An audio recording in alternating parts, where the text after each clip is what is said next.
रायगड सम्राट अल्पावधिक लोकप्रिय ठरलेले रायगड सम्राट रयतेच्या सेवेसाठी सदैव पुढे। रायगड सम्राट राजकीय, सामाजिक, शैक्षणिक, शेतीविषयक अचूक बातम्यांसाठी रायगड सम्राट न्यूजला सबस्क्राइब करा।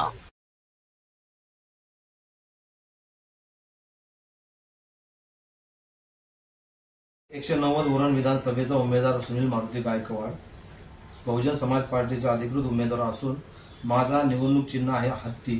सदरच्या निवडणूक चिन्ह हा बॅलेट पेपरवरती 4 नंबरला आहे। 4 नंबरचा बटन दाबून तुम्ही मला प्रचंड मताने विजय करून द्या एवढीच विनंती। बहुजन समाज पार्टीचा गेली 25 वर्षापासून कार्यकर्ता आहे। राष्ट्रीय अध्यक्ष बहन कुमारी मायावती यांच्या दिशा व निर्देशानुसार देशामध्ये जनजागृतीचा मोठ्या प्रमाणामध्ये आम्ही हा जो कार्यक्रम आहे या इथं उरण विधानसभेमध्ये घेत गेलेलो आहे। अनेक वेळेला मेडिकल कॅम्प असो, समाज जागृतीचे कामं असो, या इतर काही सामाजिक समस्या असतील त्याच्यावरती वारंवार आम्ही लढत आलेलो आहोत। त्याचबरोबर ईव्हीएम मशीनच्या संदर्भात देखील मी प्रथमतः उरणमध्ये मोर्चा काढलेला आहे। तर अशा स्थितीमध्ये उरणकरांनी मग आम्ही असं ठरवलं की 25 वर्षापासून जर आपण इथे निवडणूक लढवत आहोत, 3 वेळा खासदारकी आणि ही 4थ्यांदा आमदारकी आपण निवडणूक लढवत आहोत। हत्ती चिन्ह आणि बहुजन समाज पार्टीची ओळख या उरण विधानसभेमध्ये माझ्या माध्यमातून पूर्णपणे केलेली आहे आणि ही 4थ्यांदा आमदारकीची निवडणूक आहे, ती स्वतः मी निवडणूक लढवतो। यापूर्वी मी निवडणूक लढवण्यासाठी भाग पाडलेले आहे। विकास कामाला मुद्दे धरून आम्ही सातत्याने निवडणूक लढवत आहे, म्हणून हत्ती चिन्ह आणि बहुजन समाज पार्टीची या उरण विधानसभेमध्ये पूर्णपणे माहिती झालेली आहे। आणि आताच्या स्थितीमध्ये जे आपण वातावरण बघत आहोत की जे सत्ताधारी सरकार आहे, विरोधी सरकार आहे, त्यांच्याकडे फक्त टीका टिप्पणीशिवाय कुठलाही सामाजिक मुद्दा त्यांच्याकडे नाही आहे किंवा विकास मुद्दा असं घेऊन कुणी येत नाही। ज्या देशातील नागरिकांना स्वाभिमान शिकवण्याच्या ऐवजी हे त्यांना लालची बनवतात, ही सर्वात मोठी शोकांतिका आहे। मग ते 1500 रुपये असो या अजून काही विविध योजना असू द्या, आणि मग त्याच्यावरती या दोघांचाही आरोप प्रत्यारोप असते। पण मला ह्या गोष्टीमध्ये पडायचं नाही। जर बहुजन समाज पार्टीची जर कदाचित जर सरकार किंवा इथे जर आमदार आला तर या इथं असताना जो बहुजनाला जे काही समस्या भेडसावते, जसं मग रेशनिंग कार्डाची समस्या आहे, इतर नोकरी व्यवसायाची समस्या आहे किंवा आरक्षण प्रमोशन दिला जात नाही, जो बॅकलॉग आहे या ठिकाणचा सरकारी खात्यातला हा भरला जात नाही आहे, याबाबत मी जोरदार आवाज उठवणार आहे। बघा, रस्ते, लाईट, वीज हे माणूस जर स्वतः कमवता असला तर ते स्वतः करू शकतात, आणि रस्ते, लाईट आणि मेट्रो ट्रेन चालवून कोणत्याही गरिबाची प्रगती झालेली नाही आहे। त्याचा फायदा केवळ आणि केवळ भांडवलदारांना झालेला आहे, हे आम्ही प्रत्यक्षात बघतो आणि हे वारंवार आम्ही जनतेला सांगत आलेलो आहोत। आणि या उद्देशाने बहुजन समाज पार्टी सक्रियतेने की आज नाही तर उद्या बदल होणारच आहे। आज उरणमध्ये जी काय कामं झालेली आहेत त्या कामामध्ये उरणची जनता आहे ती खूप हैराण झालेली आहे। 3 सिलेंडर त्यांनी मोफत दिलेले आहेत, त्या 3 सिलेंडरच्या प्रती त्यांनी महागाई तिप्पट वाढवलेली आहे, हे जनतेला अजून नीटसा माहीत नाहीये। आणि खऱ्या अर्थाने जर आज तुम्ही पत्रकार मंडळी आहात आणि जनता आहात, जनतेचे एक सेवक आहात तुम्ही जर बाजारात बघायला गेला तर 10 जणांमध्ये जर आपण या सरकारविषयी जर विचारला तर 9 जण वाईटच बोलत असतात, तरी पण या 10 जणांची सरकार कशी येते हा मूळ मुद्दा आहे। त्यामुळं कुठंतरी इथं तफावत आहे आणि कुठंतरी या देशामध्ये तेवढा आक्रोश आहे जनतेमध्ये, प्रमाणाच्या बाहेर आक्रोश आहे आणि जनता त्यासाठी नेहमी सक्रिय या मुद्द्यांना घेऊन आम्ही सांगितलेलं आहे की ते जे आमच्या पत्रकात आम्ही जे ब्राउशर केलेलं आहे तयार, त्या ब्राउशरमध्ये आम्ही सांगितलेलं आहे की आज जी खऱ्या अर्थाने जो सर्वसामान्य माणसांचा रेशनिंगचा जो अधिकार आहे तो अधिकार या लोकांनी डायरेक्ट काढून घेतला, आम्हाला न विचारताना, म्हणजे जनतेला न विचारताना रेशनिंगचा अधिकार काढून घेतलेला आणि सरसकट त्यांनी तुम्हाला बंद करून टाकले। म्हणजे जो गरिबांना मिळण्याचा अन्नधान्याचा जो अधिकार होता तो बंद केलेला आहे। इथल्या असणाऱ्या जी सरकारी शाळा होत्या त्या डायरेक्ट त्यांनी बंद केल्या, खाजगीकरण केलेल्या, त्या आम्हाला पुन्हा सरकारी कोठ्यातूनच त्यांना पूर्णपणे अनुदान भेटलं पाहिजे आणि मुलं त्या पद्धतीने शिकली पाहिजेत। संविधानाच्या अंतर्गत जे काय आपल्याला अधिकार दिलेले आहे 1 ते 14 वर्षापर्यंत मुलांना शैक्षणिक शिक्षण दिलं पाहिजे, तो आम्ही परिपूर्ण लागू करण्याचा प्रयत्नात आहोत। येथील असणाऱ्या झोपडपट्टी जे पुनर्वसन आहे त्यांचा देखील आम्ही बहुतांशी विचार करणार आहोत। इथे असणारे जे असंघटित कामगार आहेत त्या असंघटित कामगारांना देखील आम्ही इथल्या असणाऱ्या जे भांडवलशाहीने ज्या काही विकत घेतलेल्या कंपन्या आहेत त्यांना इथून हद्दपार करून तिथं सरकारी योजना राबवून त्या असंघटित कामगारांना तिथं प्राधान्य देण्याचं काम करणार आहोत। उरणमध्ये जी जनता आहे, उरण सिटीमध्ये, त्या जनतेचा ह्या तिन्ही आमदारांनी कधीही विचार केलेला नाही आहे।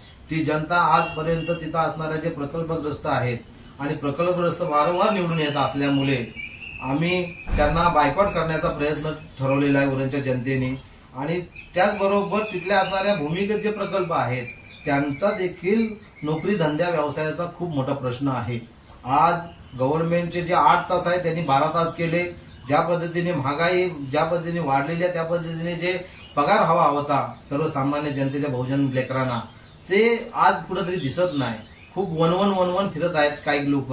आज तिथं रोडची कंजेस्शन मोठमोठाले रोड बांधले पण गावापुरतं त्यांनी सर्व्हिस रोड बांधले नाहीत म्हणून ऍक्सिडेंट होतात। त्याच्यामध्ये ज्या माय माऊलीचा जो मुलगा मरण पावतो त्याचा खऱ्या अर्थाने ऍक्सिडेंटचे के 300 त्यांच्यावरती संतोष मनुष्यवधाचा गुन्हा दाखल झाला पाहिजे या प्रतिनिधीवरती, माझा असा डायरेक्ट आरोप आहे।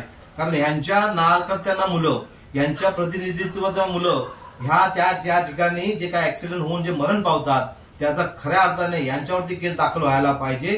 तिथल्या कुठल्या ट्रकवाल्याकडे नाही झालं पाहिजे किंवा इतर नाही झालं पाहिजे, परंतु त्याला वेगळ्या पद्धतीने वापर करत आहात। म्हणून आमची प्रमुख मागणी आहे की प्रत्येक गावामध्ये की सर्व्हिस रोड झाला पाहिजे, कारण उरण या विभागामध्ये ऍक्सिडेंटचं प्रमाण भरपूर आहे। त्या अंतर्गत आम्ही तिथं सर्व्हिस रोडची मागणी करणार आहोत। जर भविष्यात जर झालं तर त्या पद्धतीने सर्व्हिस रोडची मागणी आम्ही परिपूर्ण करण्याचा प्रयत्न करू। त्याचबरोबर जो वर्गीकरण आहे, वर्गीकरणाचा मुद्दा तर आम्ही राष्ट्रीय स्तरावरती घेतलेल्या बहुजन समाज पार्टीने त्याला कडाडून विरोध केलेला आहे। त्याच्या बाबतीत देखील आम्ही जन आंदोलन उभं करण्याचा प्रयत्न करू। त्याचबरोबर त्या ठिकाणी असणाऱ्या शैक्षणिक जी समस्या आहे ती शैक्षणिक समस्या आम्ही जे काय प्रायव्हेट शाळा आहेत त्या प्रायव्हेट शाळेवरती जर भविष्यात जर आमचा तिथेशी आमदार बसला त्या प्रायव्हेट शाळेला सरकारी दर्जामध्ये आणण्याचा आम्ही प्रयत्न करू, जेणेकरून गरीबातला गरीब मुलगा देखील चांगल्या पद्धतीचं उत्तम शिक्षण घेण्याचा आपण तिथेशी त्यांना आदेश देण्याचा प्रयत्न करणार आहोत किंवा ते उभारण्याचा प्रयत्न करणार आहोत। अशा पद्धतीने पुढे आम्ही पुन्हा रोजगाराच्या क्षेत्रामध्ये ज्या JNPT सारख्या कंपन्या आहेत, ओनजी सारख्या कंपन्या आहेत, या ठिकाणी भरपूर प्रमाणात रोजगार आहे, परंतु या नेत्यांच्या अलगर्जीपणामुळे त्या ठिकाणी कॉन्ट्रॅक्ट भरती होते आणि खऱ्या अर्थाने जो बॅकलॉग आहे तो भरला जात नाही। त्याला हे सर्व नेते जबाबदार आहेत, अशी जनतेमध्ये पण आक्रोश आहे। आणि आम्ही देखील त्याच्यामध्ये परिपूर्ण माहिती घेतल्यानंतर आम्हाला असं समजते की हे खरोखरच किती जनतेसाठी काम करण्याची यांच्यामध्ये क्षमता आहे, किंवा किंबहुना हे प्रतिनिधी जेव्हा आमचं नेतृत्व करायला जातात तर तिथं असणाऱ्या तहसील कार्यालयामध्ये एवढ्या अडचणी निर्माण होतात की सर्वसाधारण व्यक्तीला तिथं खूप त्रास झेलावा लागतो। पण इथल्या असणाऱ्या गव्हर्नमेंट अधिकाऱ्यांवरती यांचा कुठल्याही पद्धतीचा अंकुश नाही। आज रोजी जे काही इस्टॅब्लिश आमदार आहेत किंवा त्याच्या आधी काही आमदार झाले पण त्यांनी कशी अशी जी आम सभा आहे ती आम सभा कधीही त्यांनी घेतलेली नाही आणि जनतेच्या समोर ते बसून कधीही विचार विनिमय त्यांनी कधी केलेलं नाही, मला तर असं वाटते। म्हणून यासाठी यांना बदलण्याची गरज अशी जनतेतून आक्रोश आहे। तर जनतेतून आक्रोश आहे या पद्धतीने आज रोजी बहुजन समाज पार्टीच्या माध्यमातून आम्ही जी निवडणूक लढवत आहोत त्यासाठी वंचित बहुजन आघाडी, RPI, त्याचबरोबर ज्या काही सामाजिक संघटना आहेत, आदिवासी संघटना एकलव्य आणि मुस्लिम संघटना आहेत, यांनी मला जाहीरपणे पाठिंबा दिलेला आहे। मागच्या मीटिंगमध्ये आम्ही जेव्हा पत्रकार परिषद झाली त्यावेळेस त्यांनी आपल्याला जाहीर पाठिंबा दिलेला आहे। मला आज भरोसा आहे का ते पाठिंबा ज्या पद्धतीने दिलेला आहे ते माझ्या पाठीमागे खंबीरपणे उभे राहतील आणि बऱ्याच अंशी मी निवडणुकीमध्ये सक्रिय भाग घेऊन निवडून येण्याची मला चान्सेस आहेत। आणि जर मी आलो तर नक्कीच मी आव्हान करा मतदार ओके जाऊ का। तर मी सर्व जनतेला या ठिकाणी असं विनंती करतो की आपल्याला ज्यांना आज रोजी आपण प्रतिनिधित्व दिलेलं आहे ते वारंवार आपल्या समोरून गेलेले आहेत किंवा त्यांना आपण चांगल्या पद्धतीने ओळखलेला आहे, त्यांच्या कामाचा दर्जा जर आपण सर्वांनी मला माझ्यासारख्या तरुणाला जर संधी दिली तर खरंच मी तुमच्यासाठी काम करण्याची कधीही तुमच्यासाठी काम करण्याचं तत्पर राहील। आणि यासाठी मी तुम्हाला सर्व जनतेला उरण 190 विधानसभा जनतेतील मतदाराला मी सांगेल की तुम्ही त्याचा विचार करून मला भरघोस मतं द्या, एवढीच विनंती करतो। जय हिंद, जय भारत, जय भीम।